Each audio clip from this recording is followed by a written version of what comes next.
Hello and welcome. This is Cheryl. Thank you so much for joining me today. In this video, I'm sharing some simple foiled and die cut cards using the Mugs and Kisses collection from Spellbinders. This is the Mug Friends die set. Then we have the Decorate the Season press plate, and this is a registration press plate with a template in it. And then we have the Snow Joy Stencil. So I'm going to start off by doing some hot foiling with my Glimmer system using the press plate set. You could also use these in your Better Press system if you wanted to create with them that way. I'm using some Aura foil. This is gold foil that has a holographic shine to it. I absolutely love it for holiday cards.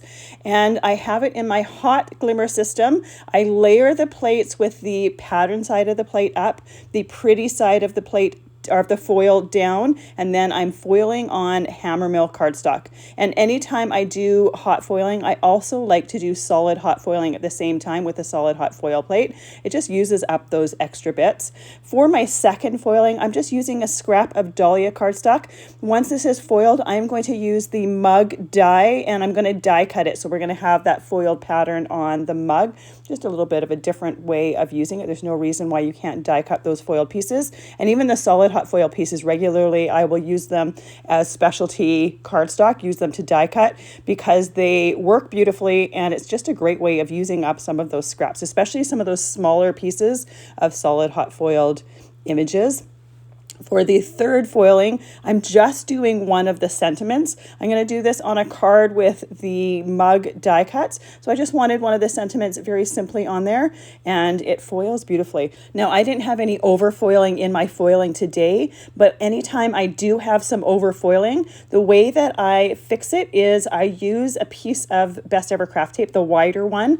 I put it on my shirt a couple times to remove some of the excess sticky, and then I will lay it onto my foiled. It's usually the sentiments that need a little bit of cleaning up. I'll lay it on there and then just lift it up, and that gently lifts up the excess foiling. If by chance there's more left after that, you can always use a sand eraser to help clean that up. But like I said, I didn't have any over foiling for this one.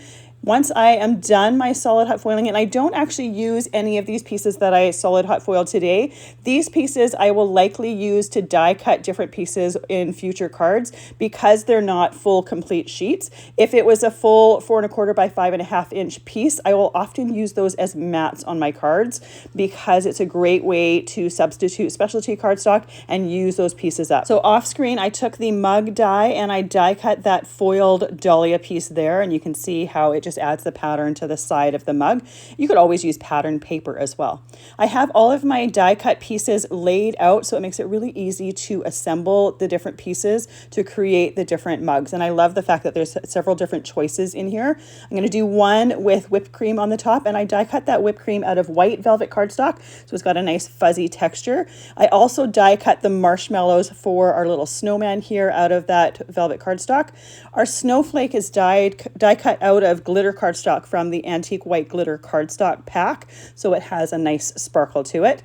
Now, there is no piece for the eyes underneath the little marshmallow snowman or the little stones on the front, the buttons on the front, so I just trimmed a piece of black scrap cardstock and just glued those behind those openings there. Now, that little marshmallow piece, it actually goes into the hot chocolate or coffee mix on the top.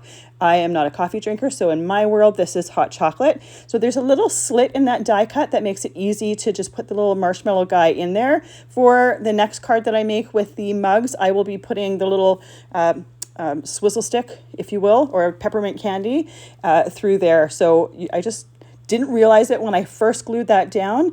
It's easier to put the pieces in that slit first before assembling it and before putting it onto the mug.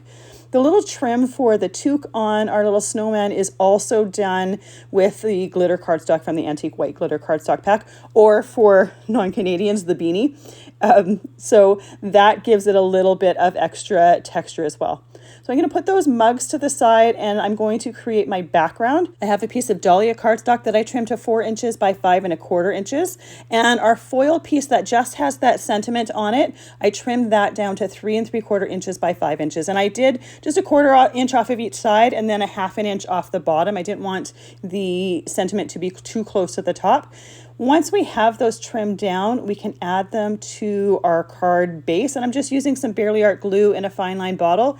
I love using the liquid glue because it gives you that time to wiggle and move and shimmy things in place before that glue starts to set. And I love the little bit of leeway you get with that. And then too, if you're putting things together where you want to tuck things behind like florals or whatnot, using a liquid glue makes it really easy to do that as well. So I'm going to put both of these mugs on this card, but you could certainly stretch it and do one mug per card and have 2 card bases, or create 2 cards out of these. I just love the look of these with the 2 different colored mugs. For my next card, I am using the foiled background that has both the decorations as well as one of the sentiments, and I'm just going to do some super simple ink blending on this background. I trimmed this to 4 inches by 5 1/4 inches, not intending to have a mat behind it, but if you have a solid hot foiled piece of the Aura Glimmer foil, that would be a beautiful use of that, using that as a mat behind this piece with the images. I would just change up the sizing a little bit.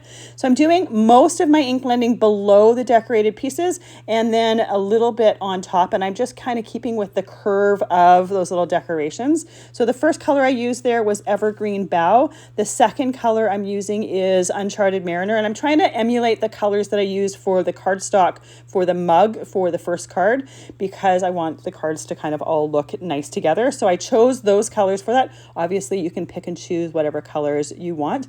I chose to do this card super simply and not color in my foiled images because I didn't want to add any more colors to it, but you certainly could if you want to, but you can see by the finished result that it's not absolutely necessary.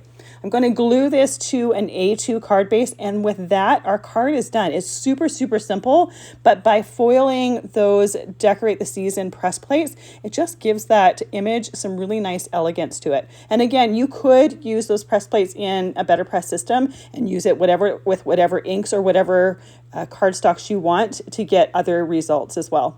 For my third card, I'm going to use the Mug Friends die set, and I'm going to create that little penguin mug. I thought he was absolutely adorable. So I have the mug base die cut out of some Raven cardstock. His little eyes or face and tummy is die cut out of classic white cardstock. The nose, the beak, is carrot cardstock, and then we have some Waterfall cardstock for the scarf. Our little peppermint or swizzle stick is die cut out of the Dolly or Wildberry cardstock, as well as the classic white cardstock. And this time I'm going to put it into the drink part to go in the top of the mug. Again, hot chocolate or coffee, whatever you want it to be, tea it could be. I'm going to glue that down. And then I'm going to glue our little whipping cream piece on top here. And once again, that whipping cream was die cut out of the white velvet cardstock. It just gives it a really nice fuzzy finish. I always love using different cardstock textures when possible, because I think it just creates a little bit more interest with those die cut pieces. For this card, I'm using some Raven cardstock for my mat, and that was trimmed to 4 inches by 5 1/4 inches. And then I have some Waterfall cardstock here that I'm using for my background. I am using that same Evergreen Bough and Uncharted Mariner to create an ombre look on that background. So I'm starting with the Evergreen Bough, going about 2/3 of the way up, and then kind of fading it into the regular cardstock color, the Waterfall cardstock color. I don't want to have a harsh line there. I want it to just kind of fade into it. Then I'm using the Uncharted Mariner on the bottom third of the card. Now I'm not done with my background yet, but I want to clean off my sticky mat. I don't want to pick up any of the ink that's on that sticky mat. So I wiped it off, waited a few minutes for that to completely dry, and then we're using the Joy Stencil to add some snowflakes to that background. Now, anytime I'm using a layered stencil set, I use some painter's tape on my sticky mat to put registration marks at the top left of my stencil, as well as the bottom right. It just makes it really easy to layer up the different layers. And this stencil, it's not totally necessary because you can easily line it up just with your eyes. You don't necessarily have to have it lined up perfectly. For the first layer, I'm using the Silver Shine ink pad from Lisa Horton Crafts. I love this silver. It's a nice bold silver. You can see it really, really well over top of that cardstock and ink blended background. For the second layer, I'm using some Moon Dust Stickles glitter gel. This is going to add some sparkle, and it's also going to add dimension to that layer. Now, the Stickles glitter gel is transparent, so the color of the cardstock underneath is going to be showing through. It's not going to cover it up in any way. When I'm putting this on, I want to try to only use the amount that I need for that, so I don't want to put any excess back in there just in case it picks up some of that ink color. I'm also taking it off of my sticky mat right away and cleaning up that Stickles glitter gel off of my sticky mat because I don't want it to dry there. It's hard to get that glitter gel off of there if it's dried on there. Much easier to do it while it's wet. I waited about an hour for that to dry completely, and now we're ready to assemble our card. So I put my Raven mat onto my A2 card base first, then I put my ink blended and stenciled background on there. And then we're ready to put that mug on there.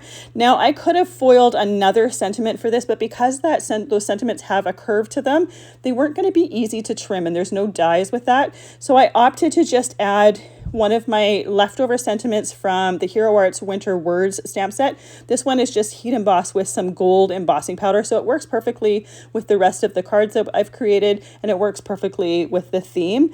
But I always love to have extra sentiments ready to go for that reason.